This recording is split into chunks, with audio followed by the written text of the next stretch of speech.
He implies clay is like an old man doing kung fu. Ixnay on the easing tay. Is there something funny about old men and their kung fu, young monk? Quiet the storm of your mind. Only then will you achieve absolute focus. A drop of knowledge is more powerful than a sea of force. Life is a river. It has ebbs and flows. The journey of 1,000 miles begins with but a single step. In the prologue to the series, we see the ancient scroll of the Shengang Wu. Set 1,500 years ago, Shaolin monk Grandmaster Dashi fought the evil Xiaolin witch Wuya in a battle with powerful Shengang Wu. Dashi defeated Wuya, imprisoning her within a wooden puzzle box so she could no longer wreak havoc around the world. Dashi hit the Shengang Wu all over to prevent anybody from attaining all the power. My lotus strike ends an eighth of an inch to the left, as the Shaolin dragon of the water. You're not a dragon yet, Omi. Yes, but I have been chosen to become one. Present day, Omi's one of the chosen ones as the Dragon of Water. Master Feng, who's Omi's teacher, enlists a new band of students to train with Omi.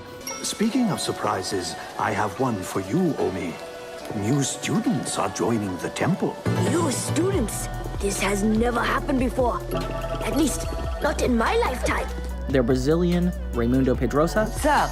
American Texan Clay Bailey, Howdy. and Japanese tech-savvy Kimiko Tohimiko. Hey, no. It is revealed that the temple guardian Dojo Kanocho Cho protects the ancient scroll of the Shengang Wu in the event that evil returns. I'm going!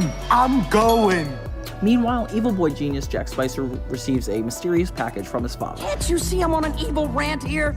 Without a second thought, Jack opens a puzzle box. He solves it quickly and sees a mask. Lame. All right, back to world conquest. When he discards the box, the mask transforms into a ghostly figure, introducing herself as the Xiaolin witch Wuya. She asks Jack to aid her in restoring her power by finding the mystical Shengang Wu, promising him the world in return.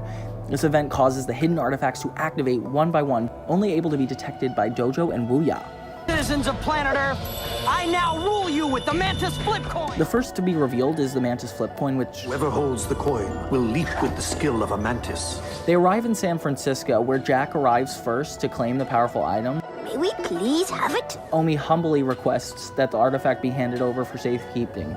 Jack unleashes his invention, the Jackbots, as he and Wuya escape with their newly acquired prize. Even though Omi and the team fight off the Jackbots, they don't manage to stop Jack. We have lost the first Shengang Wu! Dude, it was a coin. Dojo immediately senses the next Shengang Wu, which reveals to be the two-tongued tunic, It was Dashi's invulnerable armor. deflecting anything that may come its way. The team races to Venice, where Two-Tongue Tunic is hidden on a bridge. Even though Jack and Wuya arrive first to seize it, the young warriors quickly trounce and claim the magical item. When wearing the Two-Tongue Tunic, and the bridge breaks. The monks learn that the next Shengang Wu, the Eye of Dashi, and Dojo flies to the site as fast as possible. It shoots lightning something fierce. They discover it immediately, and Omi and Jack reach for it at the same time. It begins to glow, and Omi challenges Jack to the first Xiaolin Showdown. which Dojo describes as the proper way of handling a stalemate. Oh, I did not expect this. The challenge is a race across stone pillars. Omi wagers his two-tongue tunic against Jack's magic flip coin. Omi attempts to use the two-tongue tunic, but it slows him down. So Jack, feeling that Omi is not adequately humiliated, stops mid-match to have his Jackbots attack him, which is not fair. Omi quickly thrashes and manages to save the day by the end. The young warriors return to the Xiaolin Temple, where Master Feng is patiently waiting, and he reveals to Omi that Clay, Kimiko, and Raimundo are there to be working alongside him, not his students. The episode introduces all the major characters in the main story arc. It reveals Omi's arrogance and professionalism, I have already taught much to Kimiko, Raimundo, and Clay. which causes problems in future stories, and there's also hints of Raimundo's problems with authority, which actually leads to his betrayal by the end of the season. I saw my room and no bed, just a mat. What the dilly? The Journey of 1,000 Miles establishes the rules for one-on-one Xiaolin Showdowns Master Feng never answered my question about the bed. of the Shengang Wu, powerful enough to allow world domination, as demonstrated through the showdown. Overall, Omi thinking he needs to teach his friends, but inevitably having all of his friends be the secret to his victory is a really solid premise and takes the strongest theme of the show, balance. And balance comes with unity. With the title Journey of the 1,000 Miles, you really get a sense that this is only the first chapter in all these young kids' journey. Another sub-theme that keeps recurring throughout the whole series is the idea of different cultures coming together, whether it's different morals and beliefs being set aside for the sake of good. So episode 2 is Like a Rock. We followed the monks, where Omi's overachieving nature is challenged by Clay's steadiness and patience, We're supposed to go run and jump and kick. with Master Feng teaching the monks, Finding simple solutions to complicated problems. and they learn that the Fist of Tebegong has revealed itself. So Master Feng distributes Shengang Wu for everyone except for Omi, who's disappointed. Meanwhile, Jack Spicer teams up with Le Mime, a magical mime who makes imaginary objects real. When the monks arrive, a scuffle ensues, and Le Mime traps Omi, Kimiko, and Raimundo in a magic box. Hey, what are y'all doing here? Shouldn't you be rounding up that Fist of Tebegong? You guys know best. Leaving Clay alone to pursue Jack. Man, kung fu to the rescue? Not in this life. Clay then confronts Le Mime, creatively outwitting him by using his own magic tricks against him. While Clay pursues Jack, Omi and the others eventually are able to escape the magic box by using their imagination to break free. Simple solutions to complicated problems. Oh, check you out with the big brain. Then Jack and Clay both grab the Fist of Tebegong as Xiaolin Showdown is initiated. The challenge is to Catch a robin. Okay, Jack, I accept your challenge. and while Jack pursues the bird recklessly, Clay remains patient and uses creative thinking, allowing the bird to come to him. What's he doing? If I had to guess, flower arrangement. This does not inspire confidence. Clay wins the showdown, demonstrating the value of patience and strategy. So Kimiko, Tohomiko, and Jack Spicer race to the top of a mountain in a Xiaolin Showdown over the monkey staff, which turns people into monkeys. Jack, using his jet butsu, wins the race and claims the Shengang Wu, and later, Kimiko is frustrated by her loss. I was merely going to point out that you could not expect to do better as you are a girl. Pardon me? She receives a tangle web comb, but struggles to control it. Master Feng teaches her that focus is key. Meanwhile, Jack tests the monkey staff, but Wuya warns him that it will turn him more monkey-like the longer he holds it. The monks continue to mock Kimiko for being a girl. This candy is most unpleasant. That's 'cause it's lipstick. Oops, I think I deleted something. And make her focus training a lot harder on her. The golden tiger claws reveal themselves, and both Dojo and Wuya sense it. The revealed Shengang Wu takes them to a palace. Kimiko and the monks, with the help of her father's connections, gain access to the Emperor's palace, where the golden tiger claws are located. In order to get into the palace, Kimiko is told she has to wear formal attire along with the boys, which Kimiko hates, only making her focus even more challenging to overcome. Need a hand? What I need is for you to get out of my way. It's really nice to see Kimiko's identity come into question as she puts on these formal robes to resemble a girl, which is the thing that the boys are mocking her about, but somehow learns to come into focus. Jack and Kimiko receive the claws at the same time, resulting in a Xiaolin Showdown. Stupid showdown. After making the same mistake she did at the beginning of the episode with the tangled web, she traps herself once again. You must drown out all distractions, quiet the storm of your mind. Only then will you achieve absolute focus. Kimiko is actually able to bring out her focus.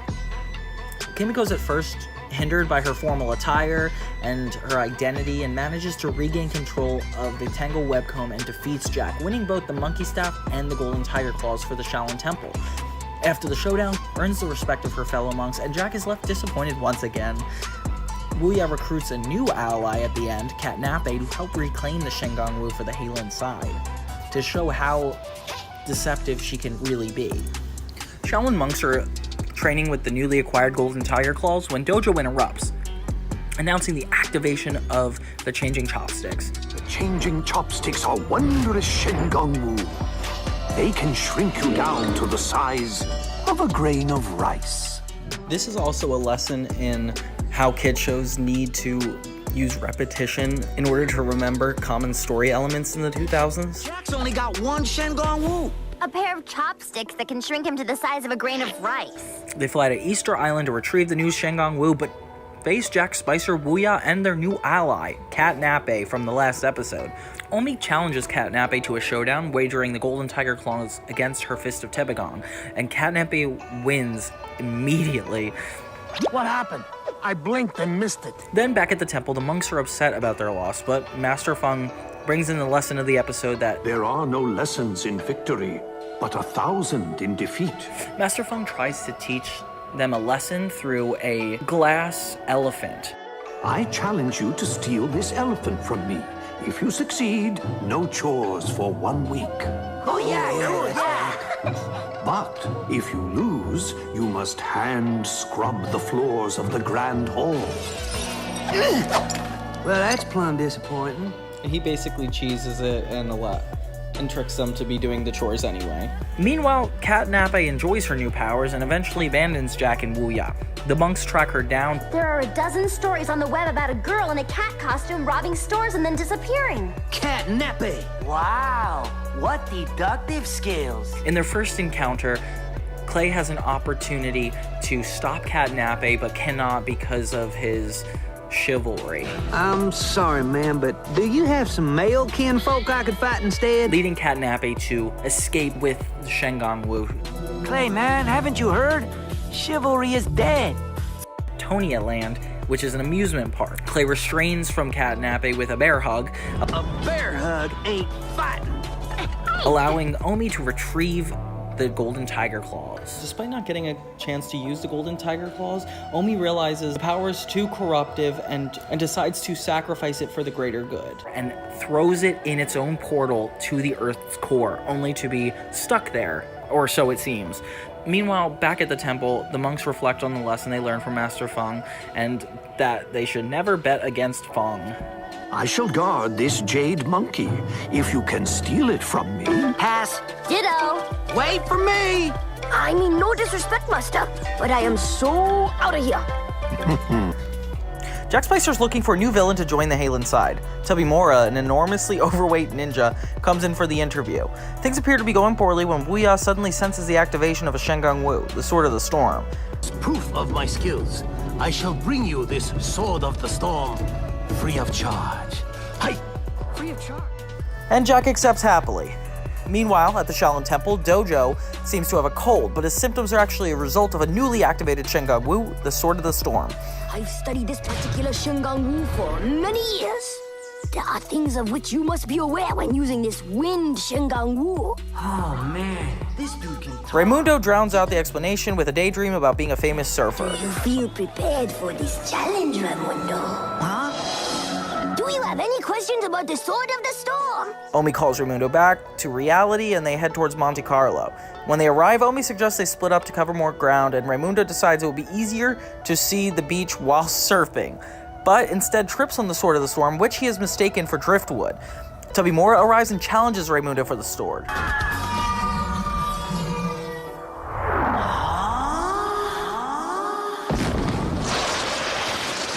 Raimundo's inattentiveness to Omi's previous speech proves to be his downfall, as he can't master the sword and loses it to Tubby Mora. When the other warriors find him, he's buried under the sand, and Raimundo explains what happened, and Clay points out that the irony of Raimundo being defeated by a Wind Shengang Wu is funny. A word about the Sword of the Storm, did you?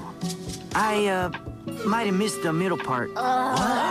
Raimundo was defeated by a wind Shengang Wu? But ain't wind your dragon element? So back at the Xiaolin lair, Tubby Mora gets the Sword of the Storm to Jack, who tells him he expected it an hour ago.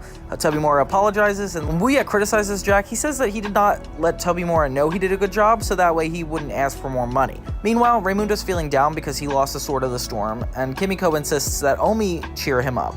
I know your most humiliating defeat has saddened you. Still, you must take hope that one day you will be as skilled and as talented as me. Yeah! but his attempts fail miserably. Don't know why you suggested that, Kimiko. That is the worst idea. Master Feng tells Raimundo that it was not Tabimura that beat him, but his lack of knowledge. I'm more skilled than Tabimura, and in way better shape. You weren't defeated by your opponent, Raimundo. Oh, no? Would you like to see the impression of his boot on my butt? That won't be necessary. This prompts Raimundo to study the ancient scroll more and more. After a short while, Dojo informs everyone that the Shroud of Shadows has been active, leading to a detailed explanation from Raimundo this time. This Shengong Wu is the Shroud of Shadows, which allows its user to become invisible. Really? Very good, Raimundo. They head off to Tokyo to collect it, and when they get there, Tabimura, Jack, and Wuya intercept them. Short scuffle puts Raimundo and Tabimura into a stalemate. Tabimura actually challenges Raimundo to where they have to knock each other off the stone into the water below. Raimundo challenges Tabimura to a Shen Yi Bu Dare, which he learned through his studies. The Shen Yi Bu Dare. Yeah, well, of course I know what it is, but for everyone else, why don't you fill them in, Raimundo? Instead of wagering one Shengong Wu, you could do two, and a winner takes all. So Tabimura fails to knock Raimundo off with the Sword of the Storm, and Raimundo uses the Two-Tone Tunic. Raimundo attempts to blast Tabimura with the Eye of Dashi, but it's blocked by the Fist of Tebegong. Then the first swap happens, exchanging the Two-Tone Tunic and the Fist of Tebegong. Raimundo's knocked nearly to the bottom of the rock, and is barely hanging on with the Fist of Tebegong.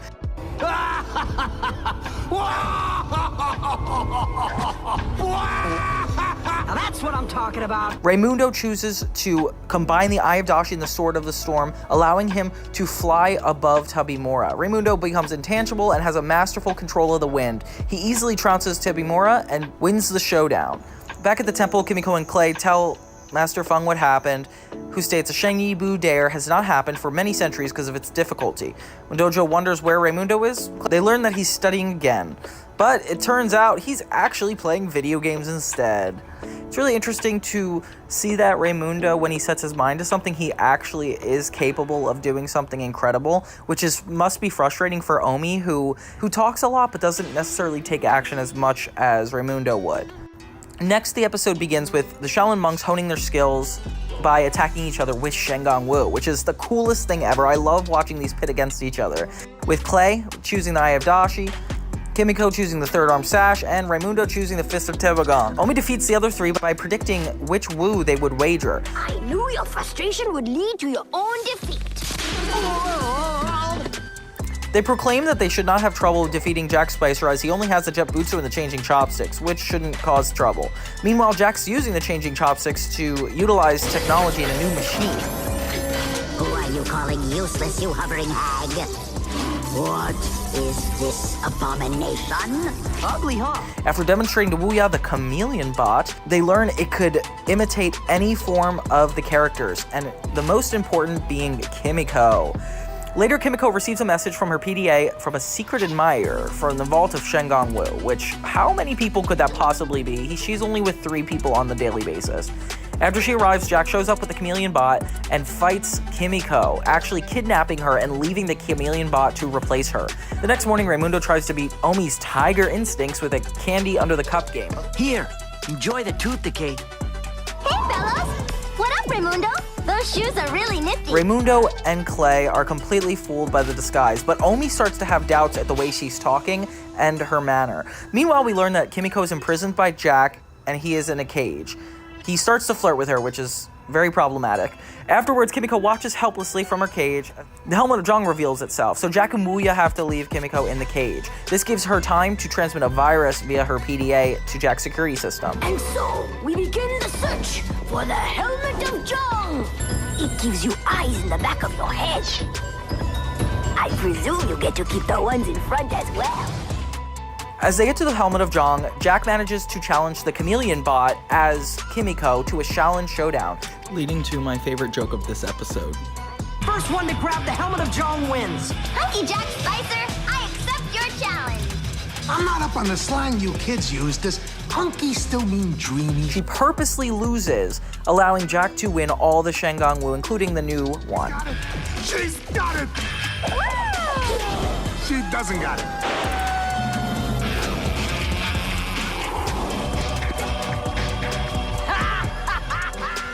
Later, Raimundo's trying to trick Omi again and finds an ace in his sleeve. Omi tells Raimundo that Kimiko might not be who she appears. After the showdowns, Omi is suspicious of Kimiko and decides to stalk her to see if there's anything up, which I really hope she's fake because this would be really creepy otherwise. He follows her to the temple vault where he finds Master Feng, only to question his sanity. But as he leaves, Master Feng turns out to be the chameleon bot, giving him a chance to steal the Shengang Wu. Is there a problem, young monk? But then Omi convinces Raimundo and Clay to approach Kimiko as they find her stealing the Shengang Wu. Nifty! I should have caught it at Nifty! Then, the real Kimiko comes in and starts to fight the other Kimiko. As they fight, Jack Spicer manages to shrink and steal the Shengang Wu, which refers to Master Feng's advice before. Which is Omi? The ability to predict your opponent's next move. Omi takes a guess and actually stomped the chameleon bot using his tiger instinct, only to be revealed that this time he... Tiger instinct's awesome! Actually, that time, I guessed. The episode closes with Wuya foretelling the coming of Mala Mala Zhang. Soon Mala Mala Zhang will rise again. What's a Mala Mala Zhang? All good things in time, dear Jack. And some bad ones, too. Omi is trying to master all the recreational activities that Kimiko, Clay, and Raimundo were doing. The problem is that he's doing them all at the same time, playing soccer, video games, and a lasso trick with Clay. He ends up tying his feet together, causing the ball to go in the goal, and losing the video game. Omi learns that it... And to master them all. And then there is combat practice and chores and not enough hours in the day, huh? The next Shengang Wu, they happens to be the Ring of the Nine Dragons makes one warrior into as many as 9. Dojo takes the warriors to the Aztec pyramids, and when they get there, they follow Grandmaster Dashi's instructions that he left behind for Dojo to find the ring. And it's a really cool, it's kind of like an Indiana Jones type temple as the warriors run through it, and it's a lot of fun. Jack Spicer and Wuya travel to the pyramids also, but they're too late as the adversaries beat them to it, which turns out to be a good thing. Master Feng mentions that the ring is all-powerful. Forgive me, Omi, but this Shengang Wu is most dangerous. Its power could easily overwhelm a dragon in training. And needs to take it away, kind of like the Golden Tiger Claws was a couple episodes ago. So Master Feng insists that the ring go right into the vault. This doesn't stop a curious Omi from sneaking in at night and trying on the ring anyway. He multiplies himself, and it's exactly what he intended. He was able to do all the activities at once. I will teach Kochika Rada a lesson in humility, and I shall quiet the rumbling in our bellies. Yes, you go eat. It's here Omi learns that not only does it divide yourself, it divides your quality. My Viper Strike was not very good. I never made it past level 1. I ate cookie dough all night. Later, a new Shengang Wu reveals itself, the Falcon's Eye. It has the power to see through any object. Dojo takes the Shaolin monks to the mountains, where it always snows. Jack and his hundreds of flying jackbots appear to try to stop Omi from getting it. Omi decides to use the ring again and only make more duplicates because it would help them find the Shengang Wu. As the Omi split up to look for the Shengang Wu, they start to act a little bit more weird. Are you alright? The snow! The snow! What about the snow? It's cold, not like cookie dough. Kimiko, the last episode, Omi knew the chameleon bot was you, and you cannot even tell this now 50-pound larger Omi isn't alarming you at all? Hi, me. Okay, this is weird. Each approached by one of the Shaolin warriors, Raimundo, Clay, and Kimiko notice that he is acting a lot more incompetent than normal, but can't really put his finger on it until one finally gets to the Falcon's Eye. I challenge you to a Xiaolin Showdown. Well, do you accept? Only to get a stalemate at Jack at the Falcon's Eye. The showdown is to reach the other side of the mountain using snowboards, but it seems like this Omi is one of the split but unfortunately the Omi is split with his duplicates, his competency. Game.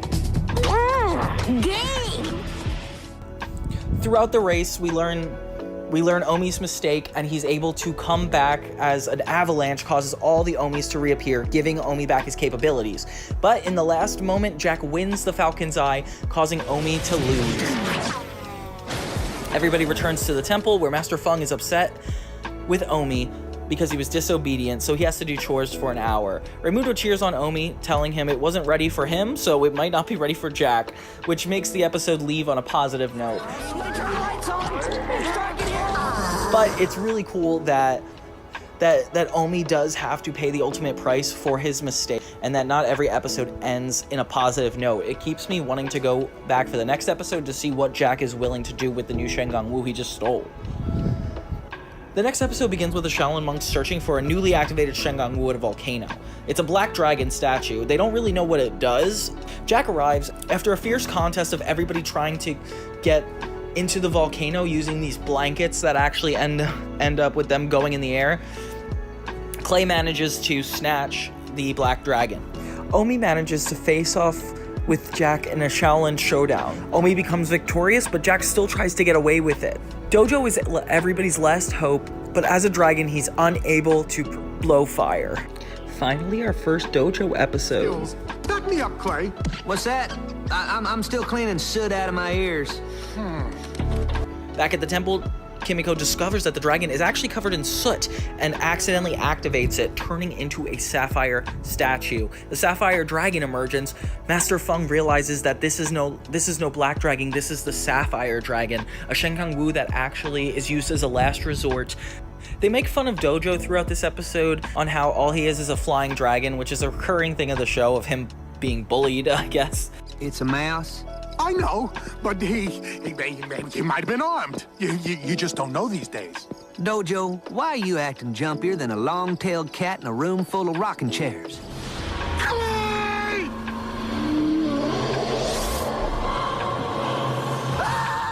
One by one, each of the monks end up being possessed by the sapphire dragon, starting with Clay. Then we get to Raimundo.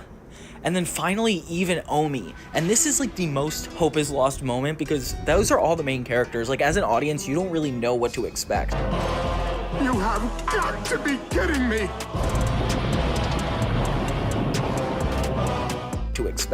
But then we realize that Dojo was very undervalued throughout most of this episode, and it's his chance to shine. As a dragon himself, he knows the power of soot. He remembers that Clay offered him up. Sure, and if you ever need help finding your sizzle, just hit my stash of Grandpapa's Texas Tin Horn Sizzling Salsa sauce to activate his fire. So Dojo used his dragon breath, which he's never really used before, on the sapphire dragon, covering him in soot, making him back to a black dragon and safely put away. In the end, Dojo is looked as a hero and respected a lot more. The end. No, a dragon warrior, like you guys. You know, maybe I'm the dragon of... I just have to note here that Night of the Sapphire Dragon is a horror episode. I know it's not quite Halloween, but it is scary. We are following all the monks and one by one watching them be attacked in this dark-esque version of the temple. And I'm telling you, like, 14-year-old Johnny wasn't ready for this, and 27-year-old Johnny is super understanding. Especially when they're sneaking around the temple at night, you just get this eerie vibe that there's so much space, and one by one my friends are dying, so I don't know, this episode really took me for a loop. Okay, so then the monks take on New York City in My Homie Omi. Omi looks through a telescope to find the Statue of Liberty. He must have been a great Shaolin warrior to get a statue that big. I am blinded! Down the streets looking for the serpent's tail. They're told that the serpent's tail is always going to be moving, especially concerning in a city that never sleeps. America being super foreign to Omi, he is amazed by everything going on, and his naive ego even leads him into getting separated from the monks. The monks realize that Omi is missing and immediately try to look for him, while Omi continues to look for the serpent's tail. My friends are lost in New York City. How will they survive without me? Omi runs into a gang, I guess, and he doesn't have the cultural understanding to deal with it, so he just acts like his normal self, which is actually really funny. I think you may be challenging me. You got that. For your own safety, I must advise against this course of action. You joking, right? I never joke. He ends up meeting Jermaine, who stands up for him and pushes the gang away, and Jermaine actually ends up being a really cool guy. Meanwhile, the other dragons look for Omi, only to find that Jack, Spicer, and Booyah are also seeking the artifact. Surprise! Using a giant robot that transforms into different things to get to the serpent first. Jermaine doesn't really understand Omi's story, but he's a very kind person, and they get along really well. Jermaine actually even gives him new robes so he could fit into New York. I know you have it in you. Am I, as you say, bling blinging? As Jermaine teaches him the ropes of New York, he finds himself confused as Jack Spicer shows up, getting the serpent's tail. Suddenly, Omi's world is hitting New York, and Jermaine doesn't know how to deal with it. So now Omi spearheads a Xiaolin Showdown with Jack Spicer, asking Jermaine to join him. I do not know how to play this game of baskets and balls. I do. Put me in the game. The two face Jack and his giant jackbot in this basketball ring that goes up into space, which is so cool. Omi? Dawg? What is all this? And Omi and Jermaine get to see the best parts of both of their cultures and help each other out, which is a really sweet episode. In the end, Omi wins and thanks Jermaine for his help and suggests he should even join them at the Xiaolin Temple, but Jermaine declines. In the end, Jermaine gives Omi a basketball as a souvenir and promises to stay in touch with him and the others. The end. Next we have Big as Texas, another Clay episode. The episode begins with Omi and Raimundo pouring milk into Clay's hat as a part of a prank, making him really angry. Only 9.5 gallons. You get a free hat. Raimundo! Think fast. Embarrassing in front of his dad, who is apparently visiting with Master Fong. Daddy? Clay's dad expresses concern about his son being a Shaolin monk, which obviously concerns Clay. Dojo notices a Lone Star on his chest that is apparently going to be given to Clay. It gets passed from daddy to son. You know, it looks kind of familiar. As they try to track down the new Shengang Wu, the Orb of Tournami, Daddy Bailey is unimpressed with the strategy that the Shaolin monks come up with. Clay ends up taking the lead and actually losing the Orb of Tournami altogether. Say goodbye to your pals, Clay. 'Cause you're going home to Texas, and you ain't coming back. But then Daddy Bailey insists he come back to live with him on the farm. He says his goodbyes and all the Shaolin monks are really sad and actually really miss him. Clay? Dojo realizes that the Lone Star on the dad's chest was actually a Shengang Wu. Therefore, they all need to go back to Clay's hometown and get it from him. But his dad refuses to give the Lone Star to Clay until he, quote-unquote, becomes a man. This leads to the monks actually staying with them for a while until they get a chance to get it. The rest of y'all can help Clay. You start tomorrow, crack of dawn. I'm really more of a crack and noon guy myself. Dawn is cool too. Raimundo and Kimiko actually adapt to the cowpoke lifestyle as they try to wrangle cows. Meanwhile, Omi is focused on trying to milk a cow, which is a really funny subplot that doesn't really have to do with the rest. Shall we be friends, old Bessie? Ah, yes. I will shake your milking pots instead.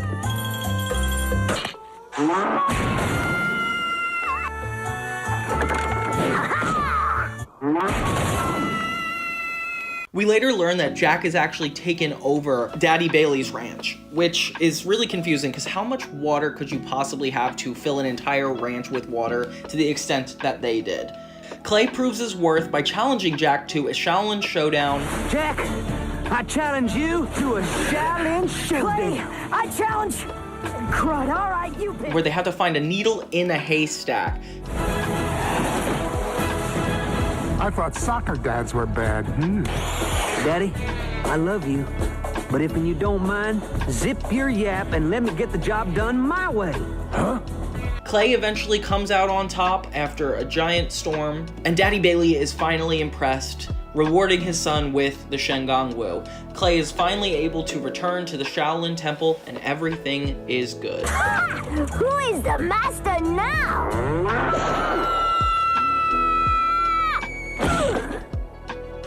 My work here is done. It's nice to get another Clay episode. It seems like every Xiaolin monk so far has had exactly 2 episodes, which I think is great. We actually get to know each of them equally throughout this season. Next is Royal Rumble. So Omi, Kimiko, and Clay find themselves into boredom because no Shengang Wu has revealed themselves in at least 2 weeks. Same with Jack Spicer and Wu Ya. Probably been too busy scarfing down other people's pudding cups. I'm ghostly. I don't eat. Well, technically you don't sweat either, but you still managed to put off some serious BO, sister. The Shaolin monks realize there is a lot of internal conflict between them as they try to take a boulder up a hill and end up arguing a lot. Hey, he said that? Oh, no way. What else did he say? Oh, no way, no way, no way. What about my music? Well, And I quote, I can't understand a single word them folks is singing about, and I use the term singing mighty loosely. Suddenly, Dojo comes in and announces that there's more than one Shengang Wu being revealed. And then Wu Ya announces to Jack there's even more than 3. Finally, they settle on 5. There are 5 Shengang Wu being revealed at the same time. Jack Spicer needs to recruit a lot of the villains from throughout the season, which is really cool to see them all again and have them play a greater role in this. Each of them set out to get a Shengang Wu each. The monks do the same thing with Omi, Kimiko, Raimundo, and Clay all going to get their own Shengang Wu. Kimiko heads out to a forest to look for the Lotus Twister. Raimundo is dropped off at a beach, which obviously he's happy about. And Clay's taken to like a frozen iceberg, I'm assuming where Avatar was frozen. And then Omi finally ends up in this barren wasteland and is cinematically beautiful. You know what's next. Catnape, I challenge you to a Xiaolin Showdown. My mantis flip coin. against your 2-ton tunic in a race over this here ice. Only there's a twist. We each carry a glass full of water and you can't spill a drop. Very well. I accept your challenge with a twist. Let's go! Xiaolin Showdown! Each of them end up individually in a huge predicament. Every single Xiaolin monk comes face to face with one of the villains and lose each of the showdowns. Clay and Kimiko are all taken, and Omi is the only one victorious in his showdown, which is really funny because of course Jack Spicer is the least prepared. And this showdown is in black and white and is actually pretty cool. Check me in, my friends. I have severely trounced up and down Jack Spicer's buttocks. Hello? My friends? They are not here, Omi. Omi returns to the Xiaolin Temple to realize all of his friends are gone. Their lack of teamwork became their downfall. Omi, winning the Sunshi Lantern, decides to face Jack head-on, taking only the Sunshi Lantern, the one he just won. Little monk couldn't resist rescuing his precious friends. You know, this trap would never have worked if I hadn't lost my Xiaolin Showdown in the first place. Wait, that didn't come out right. Confronting all the villains in his lair, Omi realizes that he alone cannot defeat them, so he calls upon the spirits of all of his friends and provides a great example of what teamwork is actually going to look like.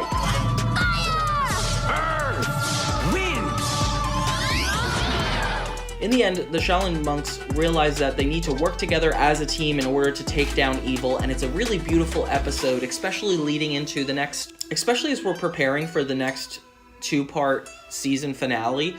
This is a great episode to end on. This is another reason of why I love Xiaolin Showdown, the idea that teamwork is so important and that the monks need to learn how to work together as a unit, which is a lot bigger of a metaphor as the fact that the show is based on Eastern and Western beliefs and coming together, which is exactly what this show is currently setting up for. So, scouring the internet, I was actually able to find a script for this specific episode, and some things I'd like to note. They don't explain the Shengang Wu in the script, it seems. And it's kind of laid out like a documentary script where the left is the visuals and the right is the dialogue. And when Raimundo fights the chameleon bot, they even call it the bikini bot, which is kind of funny. But they have colloquials for really specific and small things. Like, for example, somebody says, like, my thing, and then it says colloquial for something I do. As a writer, I find this really interesting. I mean, it's cool to see the scripts I'm familiar with, like Act 1, Act 2, Act 3, break up Xiaolin Showdown so well. And now we have the final 2 episodes of Xiaolin Showdown, Mala Mala Zhang and In the Flesh. So let's start with Mala Mala Zhang. This is disguised as part 1 of a 4-part episode that seems like it's going to be on its own. Wuya stresses the importance of the heart of Zhang, so Jack and Omi have a showdown to receive this Shengang Wu. Gather acorns! Like a squirrel? Oh yes, squirrels are most fearsome opponents. In the end, Jack actually wins, allowing Wuya's plan to transpire. Omi returns to the temple very disappointed in himself. It is not the end of life as we know it if we occasionally lose one. So, Omi, which Shengang Wu did you lose? The heart of Zhang. They learn that it's not just any Shengang Wu, that this Heart of Zhang will activate the monster that Wuya has been planning all season to unleash. Master Feng tells the monks to flee out to the mountain and take all the Shengang Wu so Mala Mala Zhang doesn't get more.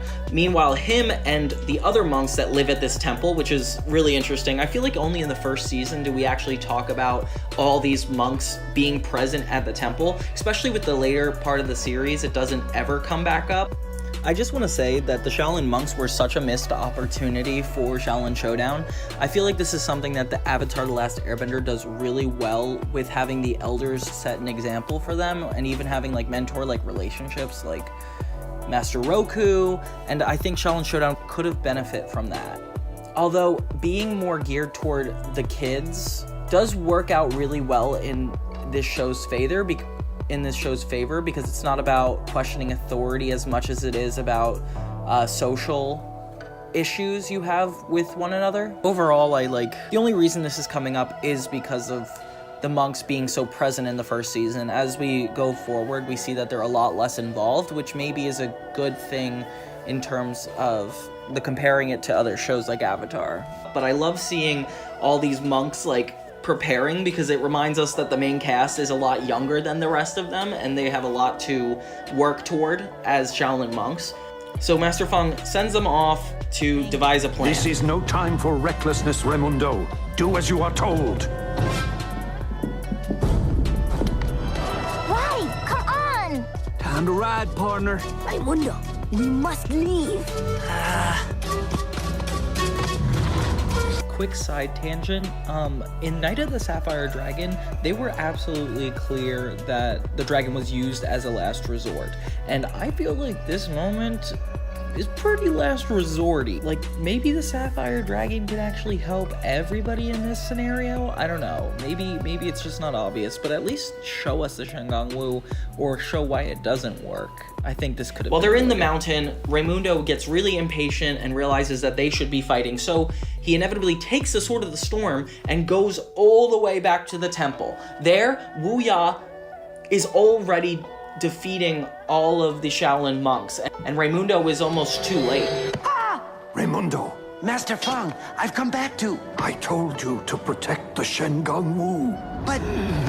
Master Feng finds him and is really disappointed that he didn't listen. And Raimundo suffers the ultimate price by Wuya being able to go into Raimundo's brain and figure out where his friends are, putting them all in danger. I didn't know you could do that. No, you didn't. Omi has a half-baked plan where he decides that if he can get the golden tiger claws, he can actually steal the heart of Zhang. So Omi retreats while Clay and Kimiko try to defend the current Shengang Wu. Finally, Mala Mala Zhang shows up to the mountain to fight the monks head on. Mala Mala Zhang keeps taking all the Shengang Wu as things seem more and more hopeless. Omi finally gets to the center of the earth, finds the golden tiger claws, and is able to come out of Mala Mala Zhang, defeating him. Sorry to break your heart, Wuya. Did you see what I did there? Break your heart, Heart of Zhang? Oh, you wacky dragon. In the end, almost all the monks are rewarded with the ranking up to Shaolin Apprentice, all but Raimundo, who apparently... But you have proven that you are not yet ready to move on. Angry, Raimundo protests and leaves the temple, and we don't know what happens. And it ends right there in the ultimate cliffhanger. No, Kimiko. This is a path Raimundo must walk alone. Now, it's time for the Xiaolin Showdown Season 1 finale, Episode 13, In the Flesh. So we start off with all the Xiaolin monks reveling in the benefits of their new ranking, everybody except Raimundo, which Omi attempts to give advice to. This clouded darkness has a sliver of lining, because I shall train you night and day. Until I'm as good as you? Oh, no. You'll never be that good. We get a little glimpse of the powers that they're going to have in the second season, which is really cool. Raimundo decides to be a little bit more rebellious than usual and escape. He goes to his hometown because he doesn't feel respected and meditates for a moment when Wuya visits him, promising that if he were to join her instead of be a Xiaolin monk, he would get everything he quote-unquote deserves. It's really cool to get a glimpse into Raimundo's practical dreams and desires because we don't get a lot of opportunities to see how much he likes basketball or pizza. He's interrupted when Wuya announces that a Shengang Wu is revealing itself, and he quickly runs back to the temple, starting to feel a little bit guilty for where he was. Where have you been, young man? I've been worried sick. Whoa, wait a second. I'm surprised the monks don't bring this up, like you just left and that's okay. So they talk about the reversing mirror, which apparently is very strong, a really good one, which I love the reversing mirror. Wuya tries to befriend Jack again, but obviously the betrayal, which Wuya, you're cold-hearted. The fact that you just betrayed this guy and you're like, actually, I want to come back. Jack Spicer's not having it, so he's trying to get to the reversing mirror on his own, only to be challenged by Raimundo. The two enter a Xiaolin Showdown where they have to avoid this giant light. And it's this is one of my favorite showdowns in the entire first season, just because it's really cool. And then by the end of the showdown, Raimundo triumphs and announces that he is going to be transferring to the Xiaolin side, much to the monk's surprise. And you are not even a Xiaolin apprentice. You're right, Omi. I'm not. So, where do you want him? And Jack is obviously having a ball with it. The monks contemplate what to do about it, and Omi starts to go into extreme denial, thinking that Raimundo is doing this as a part of a new plan. Lure evil into a false sense of confidence? Yes, that is clearly what Raimundo is doing. Omi, that makes no sense at all. Not even a little. Raimundo fights off the monks in a really sad action scene where he takes the serpent's tail and escapes with it. I am starting to think you are not enacting some sort of secret elaborate plan. Nothing escapes you, Omi. Leading all the monks to feel even worse. We learned that he only took the serpent's tail, and Master Feng explains that that's the only one Wuya needs. As the monks quickly hurry to stop Wuya and Raimundo from whatever is about to happen, Wuya guides Raimundo into activating the serpent's tail and the reversing mirror at the same time to reverse Wuya's ghost-like form and bring her back to her human body. I love the concept of being able to combine powers of Shengang Wu to do really specific things. Like Wuya coming back to life is so interesting to me. What an incredible note to end the first season on, having Wuya, this ghostly figure that we've only seen a glimpse of in her natural body from the pilot, finally come full circle back into her evil Xiaolin witch body. The stakes are finally raised in this adventure comedy, exciting us for the second season as it's revealed that this is only the second part in another to be continued, transferring us to the second season. Whew, okay, so that's all the episodes from Xiaolin Showdown Season 1. Now, I've got a lot of fun planned because this is my favorite show, and I know so much online that isn't talked about with Xiaolin Showdown, and I can't wait to dive into everything I wish existed already. So we're going to start with diving into the culture of Xiaolin Showdown, then we're going to talk about what it would be like if they had a feature film and almost make it ourselves, and then do a little bit of a character analysis. So stay tuned if you're a Xiaolin fan, and if not, and you just want to stick around, make sure you grab a seat.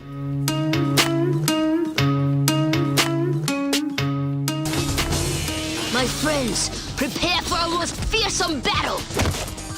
Back up, boys. As many of you are aware, Xiaolin Showdown is a very character-based show. That's probably why they get away with a lot of serialized elements like character progression, callbacks to earlier moments look a lot more impressive. Despite the fact that they're episodic, I have here a promotional box, and it's kind of designed like the puzzle box. I found this on eBay. I'm not sure who this was going out to, but it definitely seemed to be more of a producer or probably a gift to the staff that helped make Xiaolin Showdown, and I'm just so excited to own this. Why don't we dive into all the characters? How about that? Look, guys, Kimiko's serving up tea. Ah, the traditional female role. And for Omi, we have 2 Chinese balls, ancient chest. Omi is generally depicted as one of the most talented characters in the series who Make me bust you up, little man. can be naive and also egotistical at times. He's very cheerful despite having an isolated upbringing, and he tries his best to understand his teammates' modern lifestyles and culture. He considers the other monks his friends, which he brings up throughout the first season of the show. Because of his age and naivete, initially he acted sexist to Kimiko because of what little knowledge of women he knew. The ancient guide to females? Yes, it tells us that your talents lie elsewhere. In the kitchen, for example. Likewise, his ego and sense of superiority originated from the combination of lacking social skills and having underdeveloped empathy. Chopsticks, but chopsticks. Oh yes, the changing chopsticks. I am upset because I lost them. My sorrow has nothing to do with the much more impressive golden tiger claws. One of Omi's greatest strengths is that he tries to see the good in everyone. This could be seen in his relationship with Jack Spicer. He takes his duty as a Shaolin warrior very seriously and has a strong code of honor. Noticeable trait and recurring gag in both of the series is Omi's not understanding slang super well, which turns into prompting Raimundo to correct him. There's little known about Omi's early life from his background. In Xiaolin Showdown, Omi states that he's an orphan when Dojo tries to deceive him and enter the dragon by shifting into his mother. His birth parents are mentioned in Omi Town, but whether they're alive or not is unconfirmed. It's assumed Master Feng has been raising him and serving to be his parental substitute. Omi made his first appearance in the pilot, the season 1 premiere, as the incubant student at the Xiaolin Temple who has been chosen as the Xiaolin Dragon of Water. Upon the arrival of Raimundo, Kimiko, and Clay, Omi initially believes that they are his students to preside over. However, thanks to Master Feng, he realizes that he's supposed to work alongside them, as they are going to be the dragons of wind, fire, and earth respectively.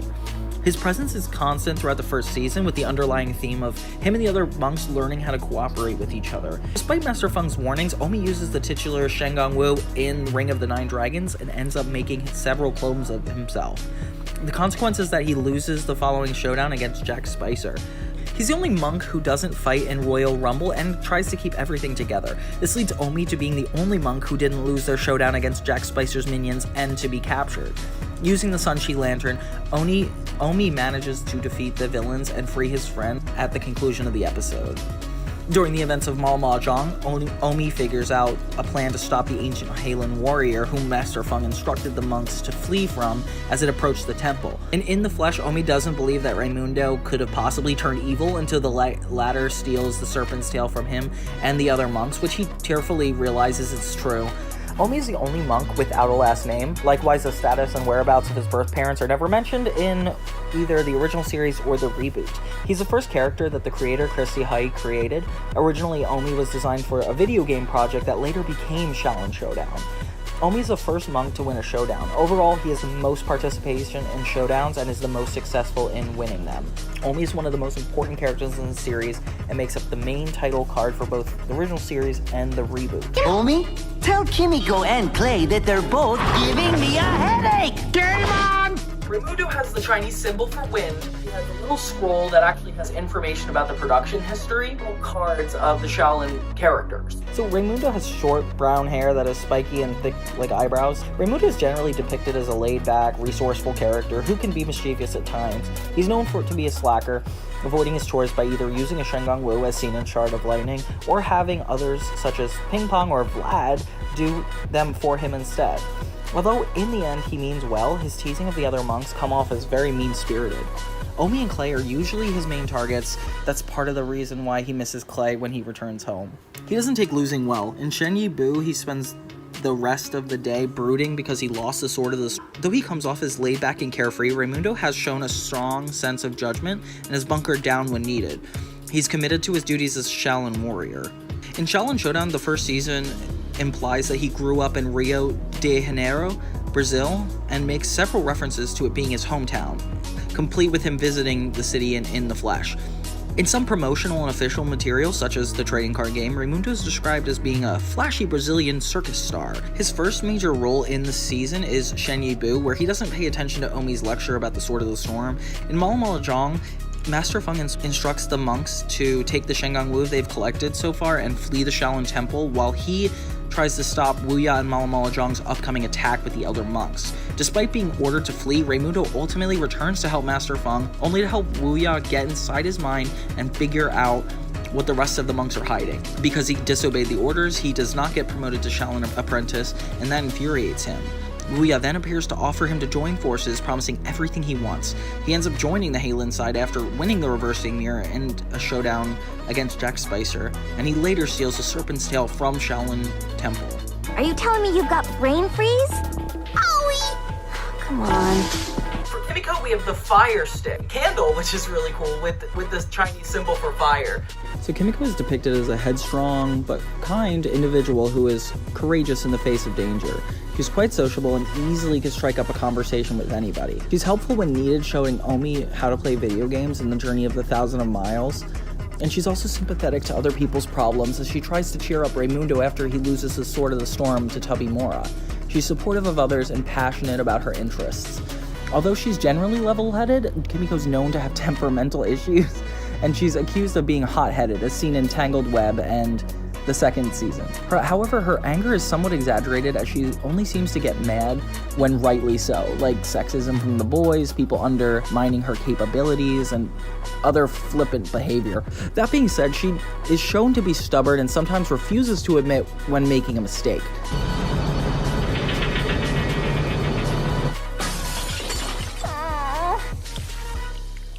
Kimiko's committed to her duties as a Xiaolin warrior and definitely rejects the idea of swearing her loyalty to Wuya in the Citadel of Doom episode. She's shown to have several hobbies throughout the series, like she's an avid gamer and is shown playing Goo Zombies throughout the show. Out of the monks, she is the most adept when it comes to technology. She owns her own laptop, cell phone, and PDA, all of which is shown throughout the series. She's stated to have grown up in Tokyo, Japan, and lives with her father, Toshiro Tohomiko. Her mother is never mentioned or seen, and her current whereabouts are unknown. Likewise, other members of her family are never mentioned or seen, except for her father.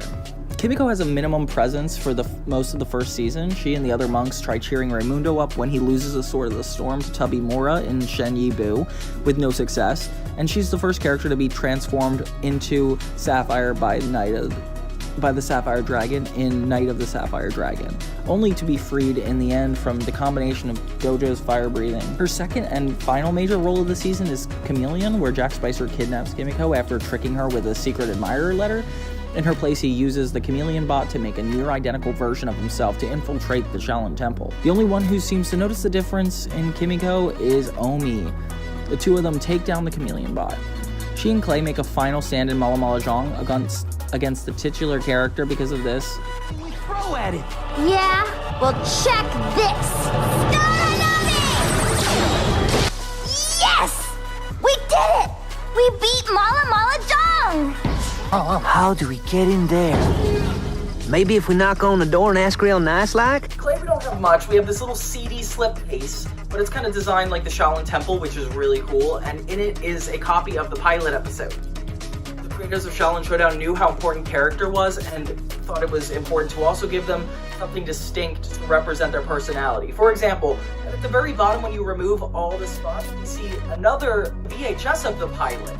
Clay has a short, blonde hair with bangs to cover either both or one of his eyes, and a small round nose. He has a fair complexion with freckles across his cheeks and blue eyes. In the first season, when traveling outside of the temple, Clay usually wears a cowboy hat that he also wears inside the temple as well. Clay's generally depicted as one of the nicest and most humble characters in the series. He's kind and compassionate, one of the easiest monks to get along with, and he's usually quiet and seems to speak only when necessary. Tell Kimiko that I'll cast my shadow wherever I darn well please. Due to having a calm and quiet demeanor, he's rarely shown getting his feathers ruffled or even upset. One of the few things that gets him mad is his hat being messed up, as seen in Chameleon, Big as Texas in the Flesh, and the rest of the series. Because of his easygoing nature, the other monks initially believed he lacked competence or wasn't even being proactive. The assumption proved to be wrong in Like a Rock, as he defeated both Limime and Jack Spicer.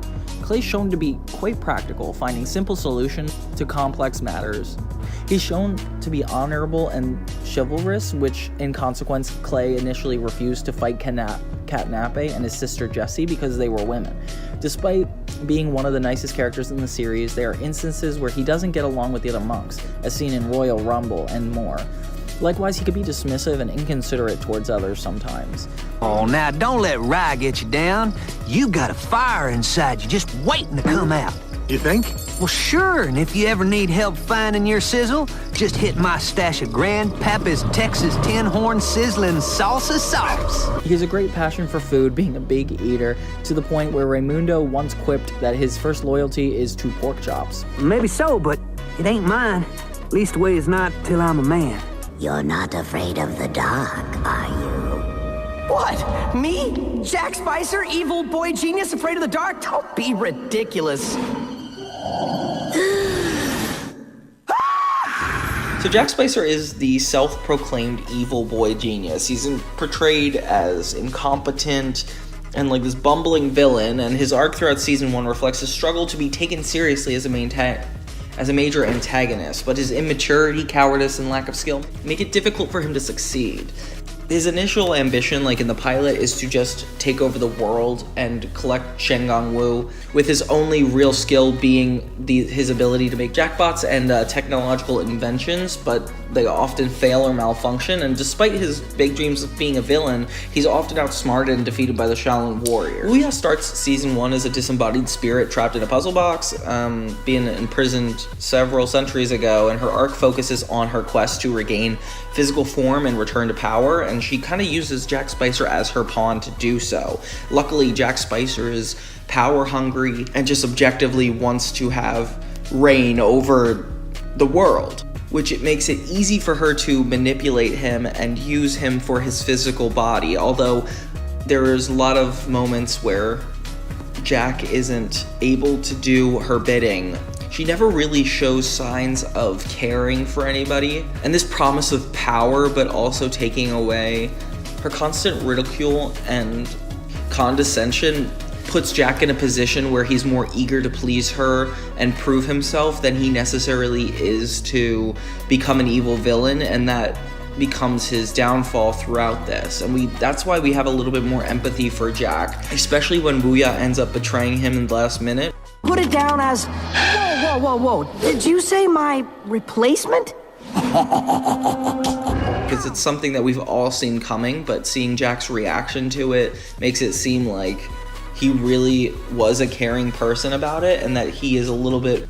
Jack starts the season by releasing Wuya, the powerful Xiaolin sorceress trapped in a puzzle box, and he enters a relationship with her, essentially. There's just something so interesting about the way they show the flaws of evil. Is like the characters are so deceptive, and it really shows like they're not afraid to betray their allies. I feel like as a kid growing up, shows like Avatar were more about like those moral ambiguities, while Xiaolin Showdown was more about the external forces, but you still learned about the internal struggles through their actions.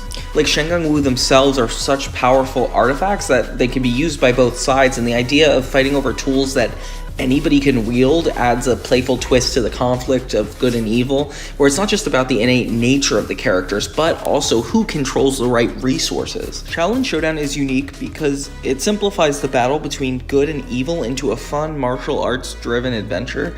It uses humor, clear-cut villainy, and the characters' journeys are more about mastering their skills and overcoming external threats rather than deep internal struggles.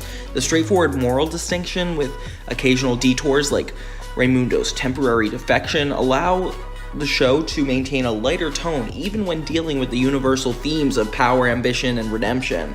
The balance of action and humor make it a unique contrast between this and Avatar: The Last Airbender.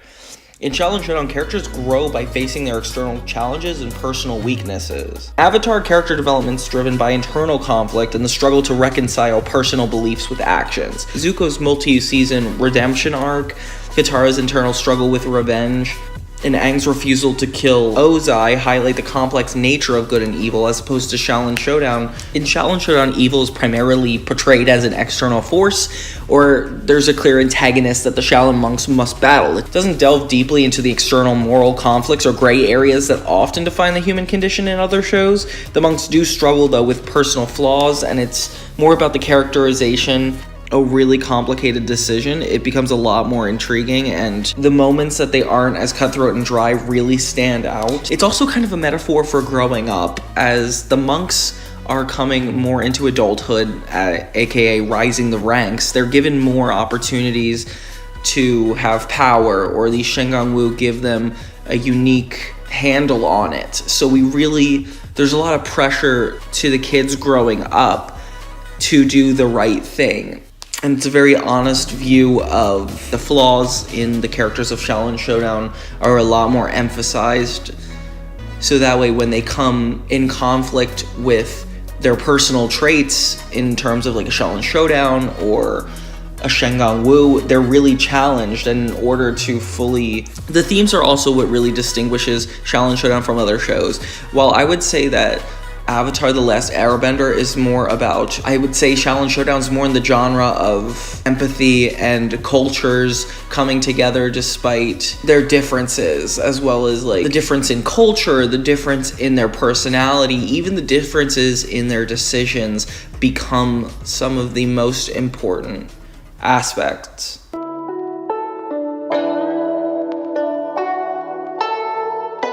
Hey everybody, let's get this started. Okay, so today we're doing something I've always really wanted to do. I want to turn the 4-part season finale of Xiaolin Showdown into a movie. Obviously we're not physically going to do that.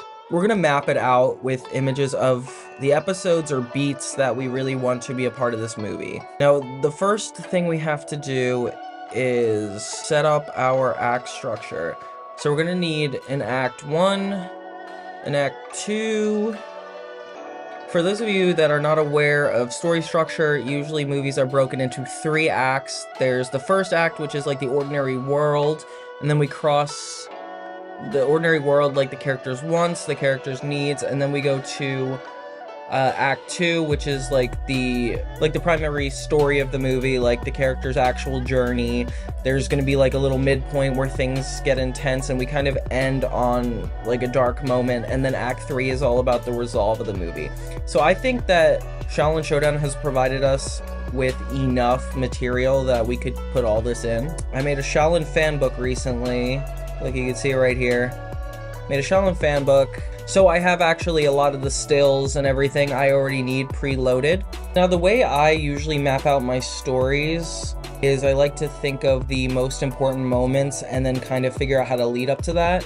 And I would definitely say the most important moment is when Wu Ya is back to her normal form. We're gonna put this in the middle of Act 2. And it's gonna be like hard to fit all these. Okay, we'll put this in the middle of Act 2. Because that's when, like, everything kind of takes a turn. Malama episode, I would say... So the whole premise would be probably following Raimundo and Omi. Raimundo being kind of the antagonist, and Omi being the main character. So I think Malama is kind of standalone in comparison to the next 3 episodes. Like, it becomes more about Omi and Raimundo and dynamics going on there. Malama ends kind of early, but I don't want to forget about Malama. So I'm thinking we start out with Raimundo. Okay, so the Malama, the most important part of this episode is that Raimundo does not become Xiaolin apprentice. Now let's have the movie start on a very casual Xiaolin Showdown note. This is not a casual Xiaolin Showdown note. So the part where they tell Master Feng that they messed up and Omi lost the showdown, let's have that be super early. Okay, so this is where it gets challenging. So we start off the movie with the Xiaolin Showdown for the Heart of Zhong, which starts us off on establishing note for the movie. Like, we learn that when you get to a Shengang Wu, a stalemate happens, it's special. That could be kind of our first sequence. You know, Omi loses the showdown, and Master Feng is basically like, this is the end of the world. So that'll be like our kind of inciting incident to go on early. We learn about Mala Malajong. Okay, so meanwhile, on the villain side, we have to... I think the most significant part of the Mala Malajong storyline that might have to do with the rest of our movie is that Wuya betrays Jack to make it happen. Jack and Wuya, or Wuya betraying Jack to make Mala Malajong, it kind of shows us how, like, relentless she can be, which, as if she's, like, going to be this... If she's going to be the main villain of this movie, we're going to have her be a significant part of it. So we have Master Feng telling them not to go. Oh, it's sad. You have, like, your first Xiaolin Showdown movie, and, of course, Raimundo is, like, one of the villains. That's sad. Okay, it's hard because we don't want the movie being all about this. Let's leave, like, the original show intact. Like, I would love to, like, change the outcome of certain things that happen. Like, maybe Raimundo does defeat Mala Malajong, but I think I'm gonna just stick to exactly what happened in the show, like a rule that I can't go back and change much. Okay, if this were a movie, we are going to have to change the order of events. Like, for example, we have Wuya here manipulating Raimundo. So this is where Wuya learns that Raimundo is unfulfilled as a Shaolin monk. The last beat of Act 1. This represents when Raimundo gets denied his belt. Okay, this is a solid Act 1. So Act 1 is... Let's actually... Yeah, so Act 1 will end with Raimundo walking away, because that's a really good, solid to a first act. So we have... Yeah, so now it'll make sense that Wuya comes back at the beginning of Act 2. So Wuya comes in at Act 2, tells Raimundo that she understands. This act needs to be actually a lot longer, because this is, like, supposed to be the entirety of the movie. So I will put this... I always label my midpoint, because to me it's, like, very important in the movie, like, when it becomes about a little bit... You know, like, when the movie becomes, like, a lot different. To focus on, like, really, like, the whole arc. So first we have Raimundo being visited by Wuya, but obviously, dang, the refusal of the call should happen earlier. I feel like if I could get rid of one of these beats, yeah. Let's keep Act 1 ending on... We're gonna move this up where Raimundo gets offered this before he's given the sash. So that way, when he's given the sash, there's more incentive for him to revisit what the refusal of the call, and then he gets his punishment, and that would be exactly when he walks out. So then the audience can be left wondering, oh, is he going to take Wuya's offer? It actually adds a lot more context and worry when he walks out of that room, as opposed to just having him walk out of the room. I have a couple still images from what I see to be Act 2. Okay, so here's what I'm thinking for Act 2. I want to kind of get back to the monks, like, daily endeavors, so the movie doesn't, like, kind of leave out that fan service of, like, oh, this is what the show's about. So let's start with the reversing mirror reveal. This is where we find out what the reversing mirror does, and maybe we could, like, figure out why it's so dangerous, so that way when they get to the showdown, there's a little bit more at stake, and we can actually be a little bit worried about Raimundo in general, because he didn't necessarily... He's still clearly, like, mad at what's going on. And then we have Raimundo turning his back on the monks, which is probably the most important part of this. Fully accepting Wuya's offer. We have, like, a moment of all the Shaolin monks kind of sulking and, like, being upset with the betrayal, and Omi could still be in denial about what is going on with Raimundo, but that's interrupted when they find Raimundo stealing the Shengong Wu. Yeah, and then everything goes well. I mean, not for the monks, but everything is, then we lead up to the midpoint where Wuya actually comes back, and then things are a lot worse. And that's when we move on to Season 2. I can't wait to make a video about Season 2, although I am nervous because it is long season. Now we're gonna have to figure out how to divide the next section. I think this is gonna be a little bit easier because honestly, the Mala Malajong part's the only thing that, like, really stresses me out, because I'm like, how is this gonna fit into a narrative? The second section, we should probably cover whatever the dark moment of the soul is going to be, because now that we have the midpoint, we kind of know where that's going.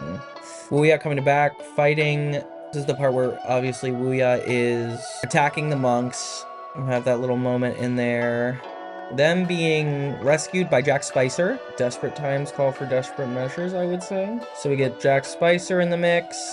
So then we got Jack Spicer in the plot. I definitely think the chapter, the dark moment of the soul, should be when the time machine is destroyed.